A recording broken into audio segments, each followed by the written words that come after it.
대림절 둘째 주간을 보내고 있습니다. 대림절이라 함은 주님께서 다시 오시는 것을 묵상하면서 4주간의 기간을 보내는 기간을 말하는 것인데, 대림절을 보내면서 전도서의 말씀을 묵상하는 것이 저에게는 매우 의미가 있게 와닿습니다. 그 까닭은 전도서의 말씀이 주님의 오심을 소망할 수밖에 없게 만들기 때문입니다. 오늘 읽은 전도서 5장 8절부터 20절까지의 말씀을 읽으면서 무슨 생각을 여러분들은 하셨습니까? 여러분들 전도서 5장 8절부터 20절까지 말씀을 보면서 공감되는 말들이 참 많죠. 그렇지만 실상 그것이 우리들에게 큰 어떠한 힘으로 오지 않는 까닭은, 여러분들은 이게 큰 어떠한 마음에 확 꽂히는 힘으로 옵니까? 저는 아니거든요. 그 까닭은 무엇이냐면 내가 다 아는 말인데 라 하는 느낌 때문에 그래요. 무슨 말이냐면 은혜를 사랑하는 자는 은혜로 만족하지 못하고 풍요를 사랑하는 자는 소득으로 만족하지 못한다 라는 말들, 사실은 우리가 다 가슴 깊이 고백하는 말이잖아요. 그렇지만 현실 가운데 아니더라. 그러니까 머리와 현실이 따로 노는 말들이기 때문에 사실은 우리가 크게 와닿지가 않아요. 누구나 다 아는 말 누가 말 못해 라는 생각들, 그런 말 누구나 못해 라는 생각과 함께 그렇지만 다르다, 우리는 그렇게 살아갈 수 없는 현실 가운데 있는 모순 때문에 사실은 이 말이 크게 가슴에 와닿지 않는 것 같습니다. 여러분, 전도서를 제가 설교를 준비하면서 전도 설교가 참 힘들다라고 느꼈던 까닭이 있습니다. 그 이유는 무엇이냐면 다른 성경들과는 조금 다른 이유 때문에 그렇습니다. 그러니까 성경 말씀이 물론 제가 깨닫기 어려운 말씀들이기도 하고 어려운 말씀들이기도 하지만, 그거보다 1차적으로 전도서를 묵상하는 것이 아니라, 즉 제가 전도서를 읽으면서 그렇지 하면서 읽어나가는 것이 아니라 이 말씀을 전하려는 입장에 있을 때 난감한 까닭은 무엇이냐면 전도서 자체가 설교를 하고 있지 않기 때문이에요. 여러분, 전도서는요, 듣는 사람에게 무언가 깨달아라, 아니면 무언가 변화되어야 된다, 무언가 너희들 이렇게 살면 안 된다고 강력하게 외치는 책이 아닙니다. 물론 전도서 후반부에 가서 정말 강렬한 메시지를 우리에게 딱 선언하고 있긴 하지만 그 전까지에 나오는 많은 말들은요, 그런 식으로 우리들에게 선포되어 있지 않아요. 그냥 매우 담담하게 자기가 깨달은 말을 한자 한자 써내려가는 것 뿐입니다. 이런 거예요. 우리 다시 한번 전도서의 말씀을 제가 한번 오늘 본문의 말을 같이 차근차근 살펴봤으면 좋겠습니다. 5장 8절은 이렇게 얘기해요. 너는 어느 지방에서든지 빈민을 학대하는 것과 정의와 공의가 질밟는 것을 볼지라도 그것을 이상히 여기지 말라라고 이야기를 합니다. 그 까닭은 너무나도 잘 알고 있습니다. 모든 곳에서 사실은 정의가 외친다고 얘기하는 곳, 그곳 가운데서도 불의가 있지 않느냐, 공평하지 못함이 있지 않느냐, 모든 세상 사는 그 어떠한 것도 다 그렇다라고 이야기하는 것이지 않습니까? 전도서 말씀의 묵상 가운데에서 우리가 이미 그것들을 읽은 적이 있습니다. 전도서는 이미 그 앞에서 뭐라고 얘기했습니까? 재판장에서조차도 판결을 굽게 하는 일들이 너무나도 편만하게 있다라는 거잖아요. 그렇다면 이 말씀을 읽을 때 전도서 쓴 기자가 그렇게 하면 안 된다, 재판장에서 정의를 행해야지 정의를 굽게 한 일이 행해서야 되겠는가? 라고 외치는 것입니까? 아니에요. 아니, 이 세상에 있는 모든 것들 가운데 어느 지방에서든지 빈민을 학대한 일과 정의와 공의를 짓밟는 일이 있더라. 그렇더라고. 라고 얘기하는 거예요. 그 어느 하는 곳에서 정의를 외치는 그 한가운데에서 우리가 지금 우리 한국 사회에서 너무 잘 보지 않습니까? 정의를 외치는 많은 목소리도 있어요. 저는 그것을 가지고 어떤 가치를 평가하려고 하는 것이 아니라 그곳 한가운데서도 어쩔 수 없이 있는 부정의함, 어쩔 수 없이 있는 이기심, 자기중심적 탐욕이 있을 수밖에 없다라는 것인데, 그것을 전도서 기자는 담담하게 이야기하고 있는 거예요. 그래서 무슨 정의를 외치지 말아라, 아니면 쉽게 말하면 우리 지금 현실로 따지면 뭘 하지 말아라가 아니에요. 그냥 그렇다더라는 것입니다. 9절 말씀 같은 경우는 좀 어려운 말씀이어서 해석이 다양하지만 좀 다양한 해석 가운데 이 해석을 취합니다. 이렇게 얘기하는 거예요. 땅을 사람이 착취하고 결국엔 왕이 그 착취자의 가장 위에 있더라 라는 해석으로 저는 받아들이는데, 결국엔 그냥 사람은 땅을 착취하고 누군가에게서 쏟아나는 것으로 살아갈 수밖에 없는 존재다 라는 말을 하고 있는 것입니다. 10절 우리가 너무 쉽게 잘하는 말, 너무 이해되는 말씀이죠. 은혜를 사랑하는 자는 은혜로 만족하지 못하고 풍요를 사랑하는 자는 소득으로 만족하지 아니하느니 이것도 헛되다 라고 이야기하는 거예요. 그렇다면 은혜 사랑하지 마십시오. 여러분 은혜 사랑해서야 되겠습니까? 라고 전도사가 지금 목에 핏줄 세워가면서 외치는가? 아니라는 거예요. 내가 은혜를 사랑하는 자들 봤더니 헛되더라 이렇게 얘기하는 거예요. 기운이 빠지는 거죠. 이런 사람들 뭔가 대안을 제시해야 하는데 대안이 없어요. 재산이 많아지면 먹는 자들도 많아지다니 무언가 많이 쌓아두면은 이제 내가 평안히 누리겠다 싶을 줄 알았는데 이게 웬걸. 많이 쌓아두면 쌓아둘수록 누군가 가져가는 자들도 많더라. 그게 세상의 이치더라. 소득이 많아지면 많아질수록 지출도 많아지더라. 이렇게 얘기하는 것입니다. 그러면 12절 얘기예요. 노동자들은 먹는 것이 많든지 적든지 잠을 달게 자거니와 부자는 그 부유함 때문에 자지 못하느니라. 자 보세요. 소득이 적은 자 아니면 자기 소득이 만족하는 자 무언가 그냥 하루하루 살아가는 자들은 편안하게 산대요. 근데 부자는요 재물을 많이 쌓아놨기 때문에 그것 때문에 걱정과 근심, 누가 와서 내 것을 가져가면 어떡하지? 걱정과 근심 가운데 잠을 잘 자지 못한다는 거예요. 그러면서 전도자가 얘기합니다. 내가 하늘 아래에서 해 아래에서 큰 문제점을 하나 발견했는데 그것은 무엇이냐면 사람이 자기에게 해가 되도록 많이 쌓아놓는 것이다 라고 얘기를 하는 거예요. 그렇다면 그래서 결국엔 해가 되도록 많이 쌓아놨다가 그 재물은 한순간에 사라지며 자기 아들에게 무언가 물려줄 것이 하나도 없게 된다라고 얘기를 하는 것인데 제가 전도서를 통해서 하고 싶은 질문은 이거예요. 그렇다면 쌓아두지 말라는 것인가? 그렇다면 재물을 많이 쌓아놓는 것이 헛된 것이니 노동자처럼 살라는 것인가를 전도서가 말하는 것인가? 아니라는 거예요. 거기서 문제가 있습니다. 아니라는 거예요. 왜요? 전도서는 이미 우리들에게 줄기차게 얘기했거든요. 이런 겁니다. 이 사실을 깨달았어요. 누군가가 이 사실을 깨달았단 말입니다. 재물을 많이 헤아려서 쌓아두는 것이 큰 패단인 줄을 아는 사람이 있어요. 깨달은 사람이 있어요. 그래서 노동자처럼 그냥 잠을 잘게 자는 위치에 들어간 자들이 있습니다.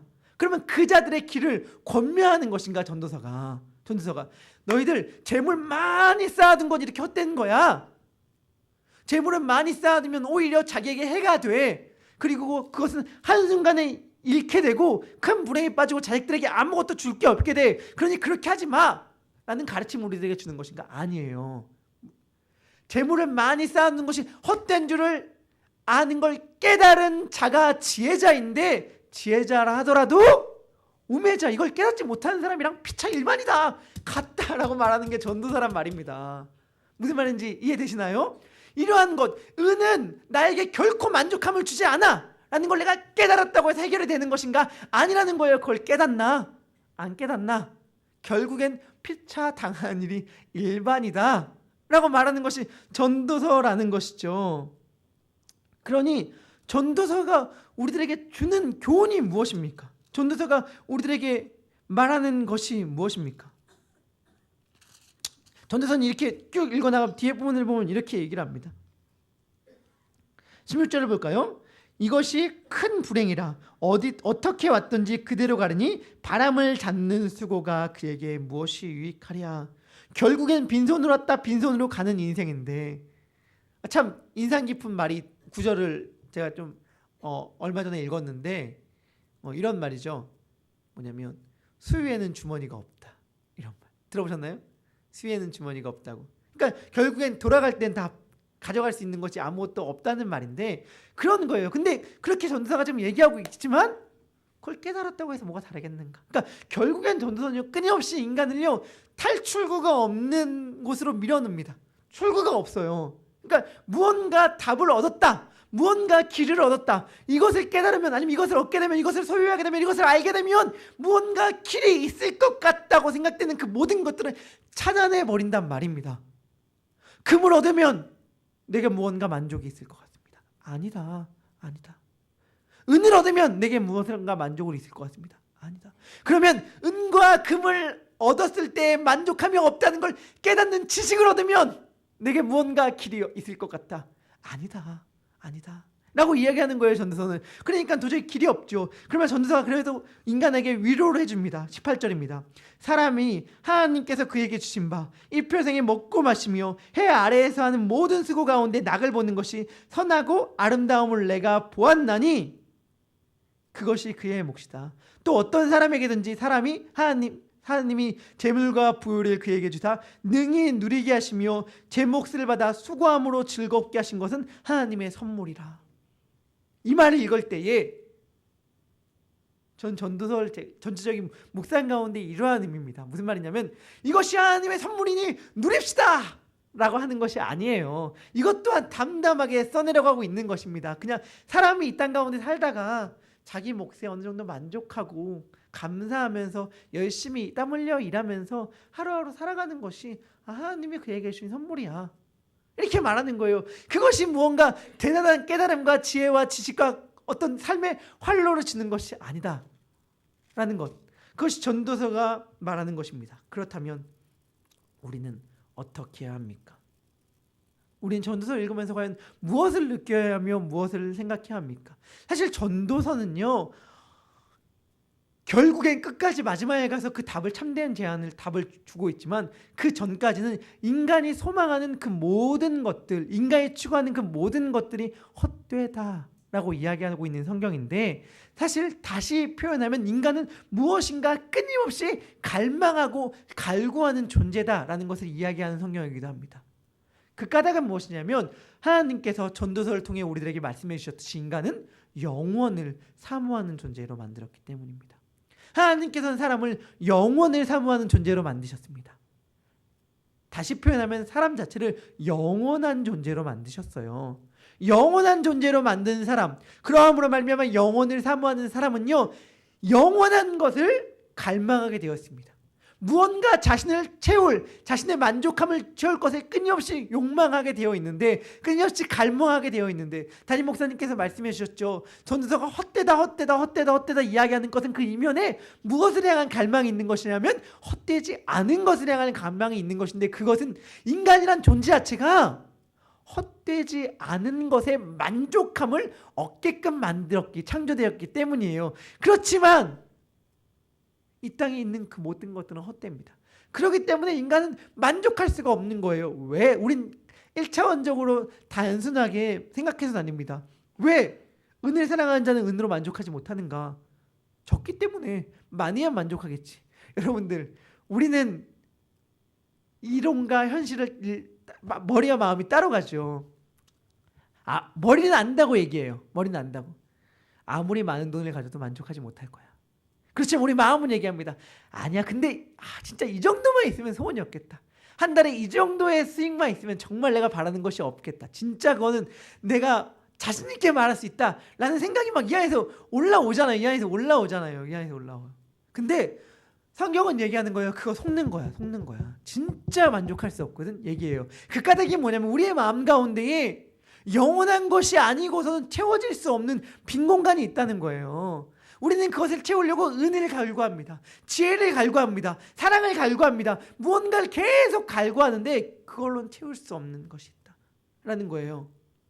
그러면서 전도자는요, 인간이 추구하는 그 모든 것들은 결국엔 우리들을 만족할 수 없게 만들며 우리들에겐 참된 답이 아니다고 우리들을 몰아갑니다. 제가 그런 생각을 하게 됐어요. 우리는 너무나도 익숙한 질문과 대답의 패턴을 갖고 있다는 걸 알게 되었어요. 삶 가운데서 그렇고요, 설교하는 강단에서도 그렇습니다. 어떤 질문과 대답의 패턴이냐면요, 여러분, 그렇다면 이런 모든 것이 다 무가치하다는 것입니까? 라는 질문을 합니다. 그럼 대답을 하죠. 아니요. 여러분, 그럼 일하고 돈을 추구하고 이 모든 것들이 다 무가치하다는 것입니까? 아니요. 여러분, 공부하는 모든 것이 다 무가치하다는 것입니까? 아니요. 여러분, 제가 지금 공부하는 것이 무용하다, 좋은 직장에 가는 것이 무용하다, 성공하는 것이 무용하다, 일하는 것이 무용하다고 이해하는 것입니까? 아니요. 이런 너무나도 익숙한 질문과 대답 패턴을 갖고 있는데 사실은 여기서 우리가 왜 아니라고 이야기하는 것이죠? 엄밀히 얘기하면요, 전도서의 말은요, 무가치하다예요. 무가치하다. 여러분, 분명히 이야기해야 되는데 이 땅에 살고 있는 모든 것들이 전도서는 우리들에게 얘기하는 거예요. 무가치하다, 무가치하다. 너희들이 수고하는 모든 것들이 다 헛되이 바람을 잡으러 하는 것이다 라고 이야기하는 것입니다. 우린 너무 익숙해요. 그러면 우리가 하는 모든 것들이 다 정말 헛되이 바람을 잡는 것입니까? 아니요. 이런 질문의 패턴에 너무 익숙하지만 전도서는 얘기하는 거예요. 아니야. 정말 그냥 헛되이 바람을 잡으려고 하는 거야 라고 이야기합니다. 우리는 이때까지 우리들이 지금 살아가고 있기 때문에 우리들이 살아가고 있는 모든 삶의 삶들을 부정할 수가 없고 부정하기가 싫고 우리가 삶에 살아왔던 싸워왔던 모든 것들을 부정하는 것이 너무 고통스럽기 때문에 이 질문에 대하여 애써 아닙니다 라고 대답할지 모르겠지만 전도서의 대답은 너무나도 분명합니다. 이것이 인생을 정말 다 살아본 인생에 대해 깊게 묵상한 지혜자의 답이에요. 우리보다 더 열심히 살았고 우리보다 더 많이 수고하였고 우리보다 더 많이 누렸던 자의 답이 뭐냐면 무가차다예요. 무가차다. 근데 우리는 끝까지 마음속 한 군데에서 그래도 같이 있지 않을까? 그래도 정말 이것이 다 무가차는 것이야? 정말 이것이 다 헛되는 것이야? 정말 이것이 다 의미 없는 것일까? 그럴 수 없잖아 라는 마음을 끝까지 붙들고 있다고요. 안간힘을 물써가면서. 그러면서 우리들이 살고 있는 삶의 터전 가운데 무엇인가 해답을 얻으려고 하고 있지만 전도서는 얘기해요. 무가치해. 너희들이 인생 살면서 너희들이 살면서 추구하는 모든 것들이 너에게 어떠한 영원한 의미를 그 어떠한 하나도 주어지지 못해. 다 헛되이 바람을 잡으려 하는 것뿐이야 라고 이야기를 하는 거예요. 그렇다면 답은 무엇입니까? 그렇다면 해결은 무엇입니까? 그러니까 결국엔 해 너머의 것 하나님으로부터 오는 것인데 양 목사님이 예전에 얘기했죠. 너무 빨리 그 답으로 가지 말라고. 우리는 너무 빨리 답으로 가기 때문에 우리들이 살고 있는 모든 삶의 것들이 너무 쉽게 긍정해버려요. 우리들이 추구하고 있는 모든 것들에 대하여 우리들이 애쓰고 힘쓰는 모든 것들에 대하여 우리들이 애를 쓰니까 힘을 쓰니까 쉽게 너무나도 빨리 긍정해버린다는 것이죠. 그렇지만 전도는 정말 한번 곰곰이 찬찬히 진지하게 묵상해보라고 얘기하는 것입니다. 우리들의 삶에서 추구하는 많은 것들이 정말 의미 있는 것인가?